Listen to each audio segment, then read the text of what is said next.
I wanted to find out how we could possibly solve an issue as complex as homelessness. And it turns out that one city in Canada has already done it.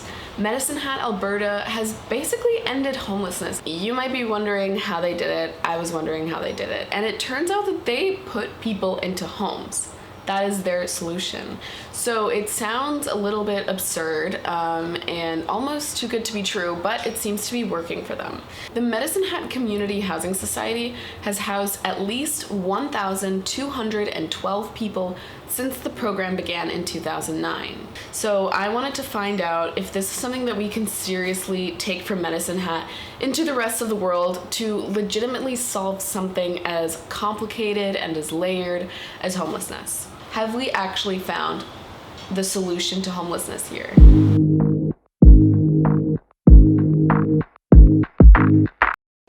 I spoke with somebody from the Medicine Hat Community Housing Society, Jamie Rogers, about what their strategy really is. How does it work? How is it effective? Keeping someone homeless and managing them in that state of homelessness is expensive versus actually housing and providing them the proper supports that they need. That definition of what it means to end homelessness is very purposeful here in Medicine Hat. And what that means for us as a community is not that no one will experience homelessness in our community, but it's a responsibility and our obligation to ensure that those that are experiencing homelessness or find themselves in that state of homelessness, that we've actually created and maintained a robust system of care so they don't need to stay in that state. And participants in our programs are expected to pay a portion of their rent. If they choose not to pay their rent, they will get evicted. And then we'll work with the program to get rehoused in another location. If we have an individual that comes into the program and is not already on some type of income benefit program or is not already employed or doing some other activities that would actually generate income for them, we'll actually look at what their potential income can be and actually get them housed. We like to house people first, literally, and then actually just support them in that. So if people come in without income, it absolutely does not prohibit case management or housing for them. A study from 2007 found lack of affordable housing and poverty to be leading causes of homelessness. Another report from 2014 found that the best and most efficient way and the most affordable way to deal with homelessness would be to put people into permanent homes before they deal with any of their issues, whether it be a healthcare issue or education or anything like that. The study also emphasized that it's not just about housing. So it's not just about putting people into homes and then kind of leaving them to fend for themselves, but putting them into homes and then following up with supports and services that might help them get more stability, that might help them keep that home. 68% report a mental health condition upon entry into the program. 49% report a physical health condition, which is something we sometimes forget about. 42% report substance abuse issues.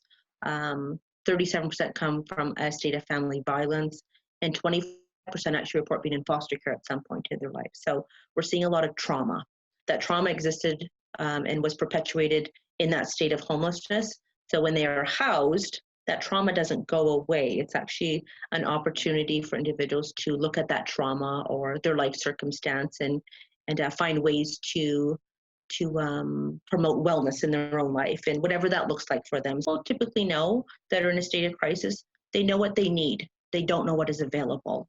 So it's our responsibility to make sure they A, know it's available, and B, make sure that service is actually there if it's not already. So it's about reorganizing systems and listening to people very differently and really meeting them where they're at.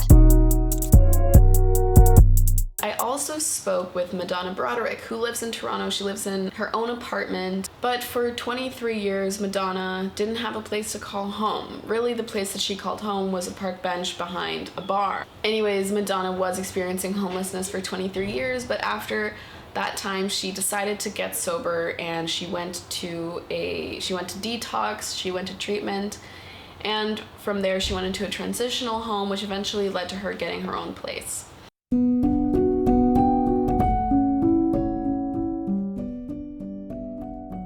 October 29th, 2000, I woke up on the bench and it was freezing cold. I peed my pants, and I'm looking at this tree and I'm thinking I'm going to hang myself from this tree. But I'm going to go to the donut store first and see if I can get a piece, bag a piece of dope. I walked in this morning, I did this about 6 o'clock in the morning, there was nobody there. After a little while, this guy came in that I knew, and he said, Madonna, you don't look very well. He'd been clean for a year. You don't look well, Madonna, are you okay? And I said, no, I'm not okay. At about 11 o'clock, 10 to 11, my friend pulled up in front of the donut store in a taxi to get me, and the dealer pulled up in a taxi on the other side of the street. When I looked at that, I saw the fork in the road. I took my pipe, I threw it in the flower pot, and I got into the taxi with my friend.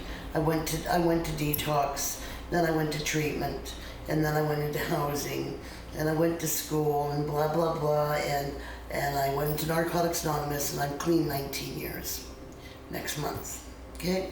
But I want to back up a little bit. I want to tell you what I went through being homeless. The way people can be around homeless people is they pee on you, they throw things on you, they will not talk to you, they walk by like you don't exist, and you get to a point where you feel like you don't exist, like you're in another dimension, like people are just, walking by you and they don't notice you, they don't talk to you.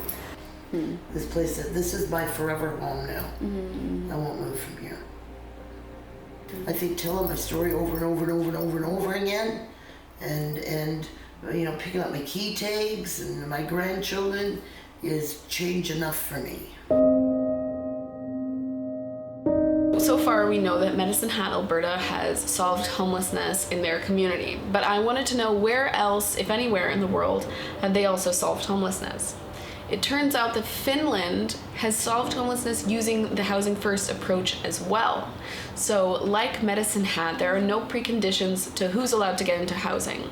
It's very low barrier and accessible to people because you don't need to approach them already having an income or already being sober or whatever the case may be. What they do, like in Medicine Hat, is put people into housing first, and then social workers follow up with them about what supports and services they need to maintain that stability. Do you think that it would still be feasible to do this kind of thing in a city? 11 years ago, when I learned about Housing First, was actually in Toronto. So traveled down to Toronto, and at that time I was up in Grand Prairie, and I remember being in Toronto and going, yeah, but you guys can do Housing First because you're a big city and you have lots of money. So being here in Medicine Hat and having some great success for assistance planning in our work on ending homelessness, it's funny because I get the reverse going, you're a small community though, it must be easier. So my perspective's really changed over the years. Doesn't matter what size of community you're in. It might be a little bit easier here in Medicine Hat because we are very well connected. There's a lot of networking that goes on, and we know who to refer people to, and we just really pick up the phone. In larger centers, I can see that just multiple services offering the same thing, and maybe that coordination would be a little bit more difficult, but is definitely not unachievable. Same thing with the amount of money and the investment. We have the same rate of homelessness than Calgary does, or the larger centers. It's not even just the volume of people, it's all relative to the size of the community. In terms of the funding itself, each of us can have $1 million, and how we choose to invest it can differ vastly. So how we choose to invest our money has seen some really good results and really good returns on that social investment piece of it in terms of creating really healthy and strong communities. What would you say is one of your favorite things about your job, about your work? I love seeing people thrive. I love seeing people, current service participants or clients, that will come in and be so excited about something that they've done, or that they just got to move into their place, or they got to see their kids finally. I think that is the why of the work. When you actually believe in people and offer them a little bit of hope in themselves, it's always there. They just sometimes need to be reminded of it. Throughout the process of making this video, I've realized that homelessness is really about survival. I've also learned that anybody can become homeless, anybody can fall into a state of homelessness, but we can still see that Housing First works because the evidence is there. It's in Medicine Hat, it is in Finland, and we can see it in the people who we come across on the street who would be so much better off if they had a stable place to call home. Yes, homelessness is a very complex issue, but there are a lot of things that as individuals we can do to just help out a little bit, even if it is just for the day. So let me know what you would like to see in your community to alleviate homelessness. If you enjoyed this video, don't forget to hit like and subscribe to our channel so that you can stay posted for our following videos. Thanks for watching.